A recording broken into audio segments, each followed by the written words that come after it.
Welcome to today's reflection, presented in the form of a narrated journey. One that invites you to slow down, listen closely, and discover the faithfulness of God woven through ordinary lives. In a world that often feels chaotic and uncertain, this story offers a gentle yet powerful reminder. Even in silence, God is at work. Today, we begin our walk through one of the most intimate and profound books of the Bible, the Book of Ruth. But before we open to the first verse, let's set the stage.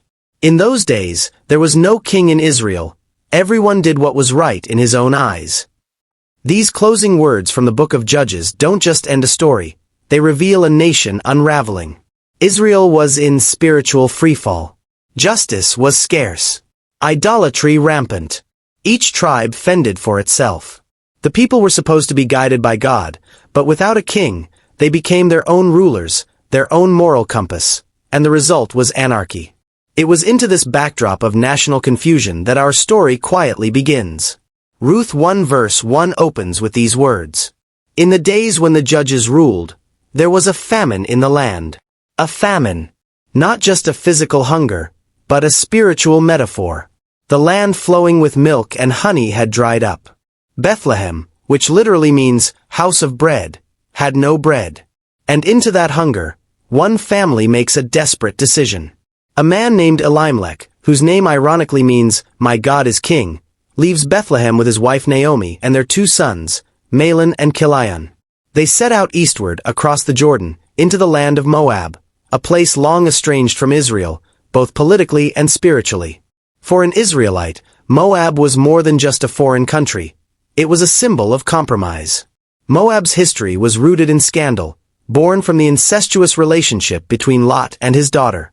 Moabite worship centered around false gods like Chemosh, involving idolatry and child sacrifice. For Elimelech to move his family, there was not just a change of scenery. It was a spiritual gamble. But famine has a way of forcing hard choices. Soon after their arrival, tragedy strikes. Elimelech dies. Naomi, now a widow in a foreign land, must have felt the crushing weight of displacement and grief. But she still had her sons. Life could go on. Her boys grow, and in time, they marry Moabite women, Orpah and Ruth. 10 years pass. Then the unthinkable happens again. Mahlon dies. Chilion dies. In just a few verses, Naomi loses her husband and both sons. She's now a widow, a foreigner, and childless, one of the most vulnerable statuses a woman could hold in the ancient world. Naomi's name means pleasant, but her life has become bitter. And here begins the slow unfolding of grace. Naomi hears that the Lord has visited his people back in Judah, that the famine is over. So she rises, determined to return to Bethlehem. With no possessions, no wealth, and no male protector, she sets out with her two daughters-in-law, Ruth and Orpah. But as they travel, Naomi stops. She turns to the two young women and urges them to go back. Return to your mother's homes, she says. May the Lord deal kindly with you, as you have dealt with the dead and with me. She blesses them with words soaked in affection and sorrow. Her voice cracks with the kind of pain that no longer dreams. I'm too old to have another husband. Even if I could give birth tonight, would you wait? Would you remain unmarried? Then the final confession. It is more bitter for me than for you, because the Lord's hand has gone out against me. Her theology may be flawed. She sees God's hand as against her, but her grief is real. At these words, all three women weep. Orpah kisses Naomi goodbye and returns to Moab. She chooses the logical, the safe, the expected. And there's no condemnation for that. But Ruth does something entirely different. She clings. The Hebrew word used here is dabak, the same word used in Genesis when it says, "A man shall leave his father and mother and cleave to his wife." It's covenant language. Ruth isn't just staying, she's binding herself to Naomi in a sacred vow. Naomi tries again. Your sister-in-law has gone back to her people and her gods. Go with her. But Ruth responds with one of the most beautiful declarations of loyalty in all of Scripture. Do not urge me to leave you or to turn back from you. Where you go, I will go. Where you stay, I will stay. Your people will be my people, and your God, my God. Where you die, I will die, and there I will be buried. May the Lord deal with me, be it ever so severely, if even death separates you and me. This isn't just affection, this is conversion. Ruth is turning her back on her homeland, her culture, and her gods. She's embracing Naomi's people, Naomi's God, Yahweh. And not just for this life, but for death and beyond.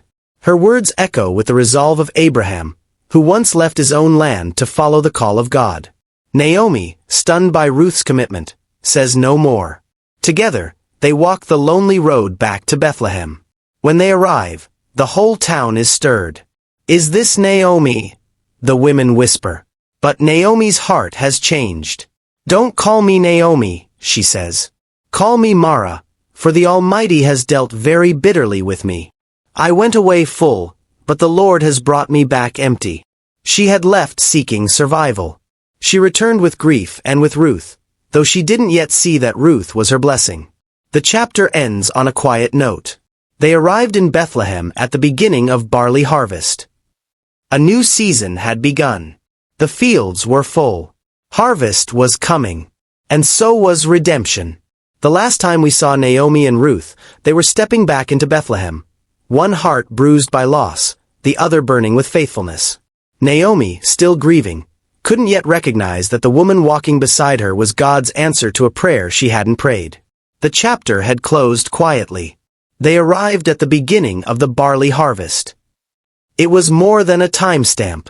It was a whisper of hope. And now, as chapter 2 begins, we are introduced to a man named Boaz. The writer tells us he was a man of standing.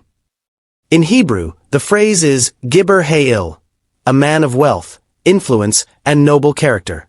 He wasn't just a rich landowner.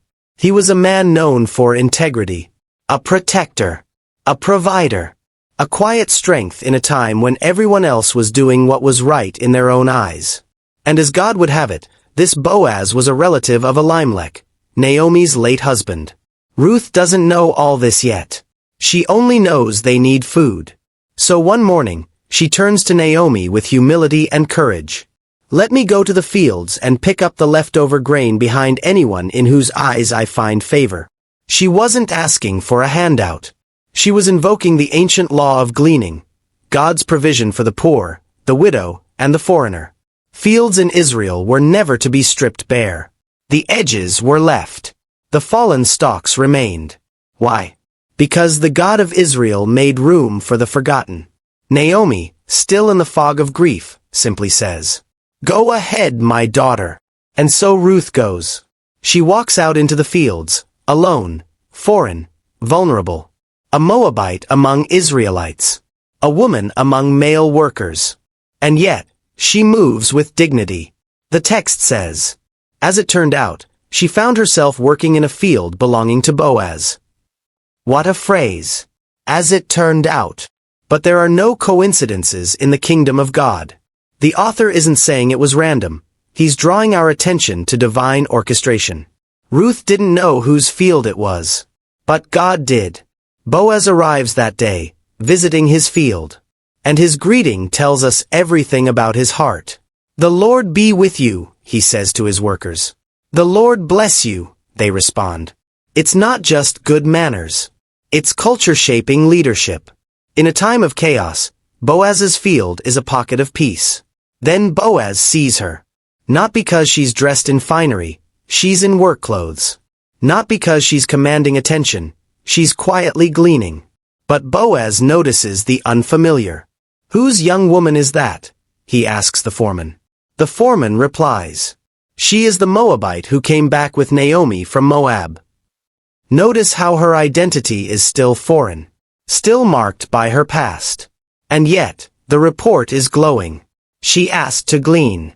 She's been working steadily from morning until now, with only a short rest. Boaz walks over. Not with suspicion, not with pride, but with care. "My daughter," he says, a word of protection, not distance. "Don't go and glean in another field.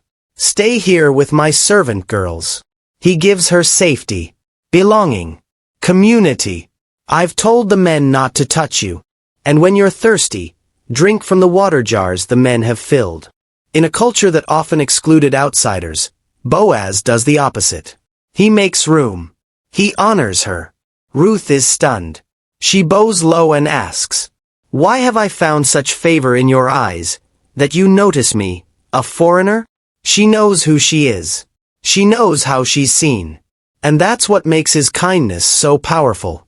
Boaz replies, "I've been told all about what you've done for your mother-in-law since the death of your husband, how you left your father, your mother, and your homeland to come live with a people you did not know." He sees what matters. Not where she came from, but how she loved. "May the Lord repay you for what you have done. May you be richly rewarded by the God of Israel, under whose wings you have come to take refuge." That last phrase, "under whose wings," is no accident. It's the image of a mother bird shielding her young. Boaz is saying, "I see that you've run to God for covering, and I pray you find it here." Ruth responds with humility. "You have comforted me and spoken kindly to your servant, though I do not have the standing of one of your servant girls." She still sees herself as less, but Boaz treats her with more. Later that day, when it's time to eat, Boaz does something astonishing. He invites Ruth to the table. "Come over here. Have some bread. Dip it in the wine vinegar." She sits with the harvesters, not beside them, but among them. And Boaz serves her roasted grain, an act of both generosity and intimacy. She eats until she's satisfied, and even has leftovers. But Boaz isn't done. He quietly tells his men, "Let her glean among the sheaves. Don't reprimand her. Even pull out some stalks and leave them for her to gather. Don't scold her." He goes beyond the law. He doesn't just allow her presence. He provides excess. He makes dignity possible. Ruth works until evening. Then she threshes the grain, separating the barley from the husks. It comes to about an ephah, nearly 30 pounds of grain. She carries it back to Bethlehem. Naomi sees the harvest and is stunned. "Where did you glean today? Blessed be the man who took notice of you." Ruth replies, "The name of the man I worked with today is Boaz." At that moment, the bitterness begins to crack. A sliver of light pierces Naomi's sorrow. "The Lord bless him," she says. "He has not stopped showing kindness to the living and the dead." And then, the revelation. That man is our close relative, one of our kinsman redeemers. The word jumps out, redeemer. In Israelite law, a goel, or redeemer, was a family member with the right and responsibility to protect, restore, and provide for relatives in need. To redeem was to rescue, to reclaim, to restore what was lost. And Naomi, who once said, "Call me bitter," is starting to believe that perhaps the Lord has not forgotten her after all. She tells Ruth, "It will be good for you, my daughter, to go with his servant girls, because in someone else's field you might be harmed." And so Ruth stays close to Boaz's workers, gleaning through the barley and wheat harvests. Day after day, season after season, quietly, faithfully. And all the while the God of Israel, under whose wings Ruth had taken refuge, was writing a story far bigger than either of them could imagine. The quiet harvest season has warmed our hearts and fed our bodies. Naomi has seen God's hand through Ruth's loyalty, and Boaz's generosity has become a living emblem of divine kindness. But the story is far from over. A pivotal moment of faith is unfolding, one that will determine Naomi's future, Ruth's legacy, and the route of God's redemption plan. It begins in the intimacy of Naomi's home, late one evening. She turns to Ruth with purpose in her eyes. "My daughter," Naomi begins gently, "I need to seek security for you so that your later years may be better than your beginning." With wisdom born of grief and hope, she reveals a plan. "Listen carefully," she instructs. "Tonight, Boaz will be winnowing barley on the threshing floor. Wash and perfume yourself, put on your best clothes, and go down to the threshing floor. But don't let him know you're there until he finishes eating and drinking. When he lies down, note the place, then go in, uncover his feet, and lie down. He will tell you what to do." It sounds strange, awkward to our modern ears, but every move is governed by covenant etiquette and cultural understanding. Naomi is guiding Ruth to make a respectful appeal to Boaz's role as kinsman redeemer. Ruth's response is resolute. "All that you say, I will do." That night, Ruth obeys Naomi's instructions. She walks under the moonlight, her senses alert, enfolded in faith, humility, and courage. She uncovers Boaz's feet and lies down. Throughout the night, Boaz remains unaware, resting within his grain pile. At midnight, the moment arrives. Boaz stirs, startled to find someone at his feet.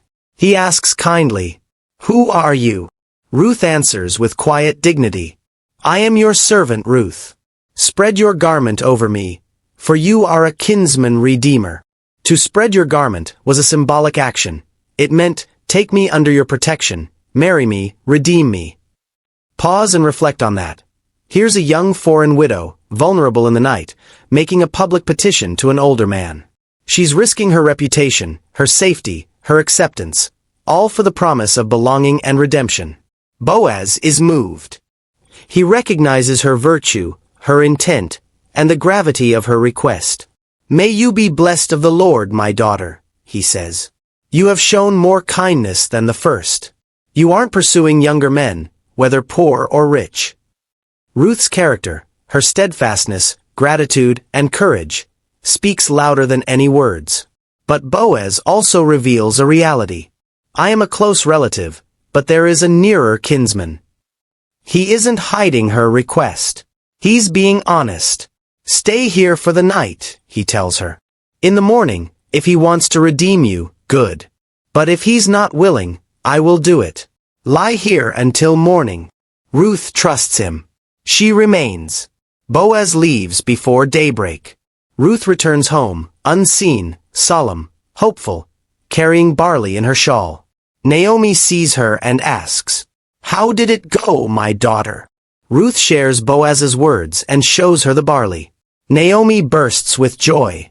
"Wait," she says, "for the man will not rest until the matter is settled today." He won't rest because redemption is both personal and public. It must be honored before the community and rooted in responsibility. In this chapter, two women, Naomi and Ruth, walk by faith on uncertain ground, trusting God's prompting and covenant law. Naomi's sorrow becomes strategy, and Ruth's vulnerability becomes valor. They ask Boaz to act, but ultimately they choose to trust God's timing and justice. Their courage under the threshing floor sky redefines hope. As the sun rises over Bethlehem, Boaz is already on the move. He is not hesitating. His heart is clear. He heads to the city gate, the place where all public matters are settled. There, legal issues are addressed, land is bought, marriages arranged, and judgments pronounced. The city gate is the courtroom of the ancient world. Boaz takes a seat. And then, almost too perfectly, the other kinsman, the closer relative with the first legal right to redeem Ruth and Naomi's land, just so happens to pass by. Boaz calls out, "Come over here, my friend. Sit down." The man sits. Boaz gathers 10 elders of the town, respected men who will witness the legal exchange. Everything about this is open, orderly, and honorable. Boaz presents the case. Naomi, who has returned from Moab, is selling the piece of land that belonged to our brother Elimelech. He continues, "I thought I should bring the matter to your attention and suggest you buy it in the presence of those seated here and the elders of my people. This is the moment of opportunity." The nearer kinsman hears the offer, land, inheritance, property, and responds swiftly, "I will redeem it." It seems settled. But Boaz, in his wisdom, hasn't revealed the full picture yet. He adds, "On the day you acquire the land from Naomi, you also acquire Ruth the Moabitess, the widow of the dead, to maintain the name of the dead with his property." Suddenly, this is no longer just about real estate. It's about responsibility. Ruth must be married. Children born in her household would not inherit this man's name. They would carry Elimelech's lineage. The land would not remain his legacy. It would be Elimelech's. The man hesitates. "Then I cannot redeem it," he says, "because it might endanger my own estate." He backs away. He wants reward without sacrifice, gain without the weight of covenant love. But Boaz is different. The other man takes off his sandal and hands it to Boaz. This act, ancient and symbolic, seals the transaction. It says, "I give up my right to walk on this land. You now have the right to redeem it." Boaz stands before the elders and all the people, and he declares, "Today, you are witnesses that I have bought from Naomi all the property of Elimelech, Chilion, and Mahlon. I have also acquired Ruth the Moabitess, Mahlon's widow, to be my wife, in order to maintain the name of the dead with his property, so that his name will not disappear." In this moment, Boaz embodies righteousness. He takes not just a field, but a woman, a family, a legacy, and commits to restoration. He does it not for gain, but for love, for duty, and for the continuation of a name that was almost lost. The elders rise and bless the union. They say, "May the Lord make the woman who is coming into your home like Rachel and Leah, who together built up the family of Israel." They continue, "May you have standing in Ephrathah and be famous in Bethlehem.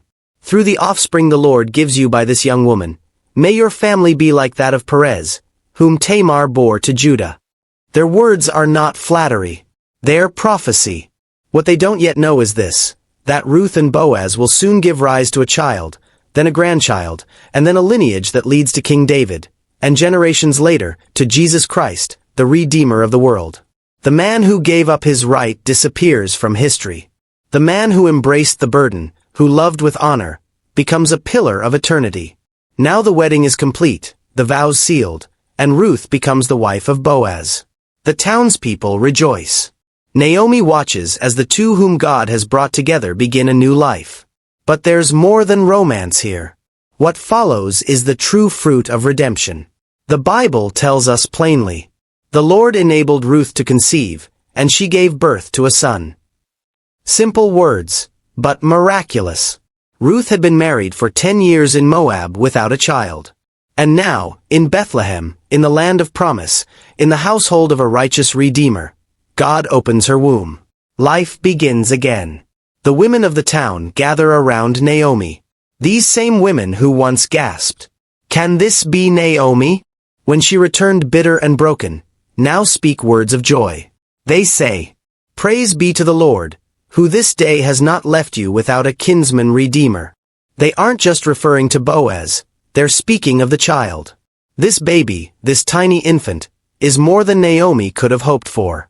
The women continue, "May he become famous throughout Israel.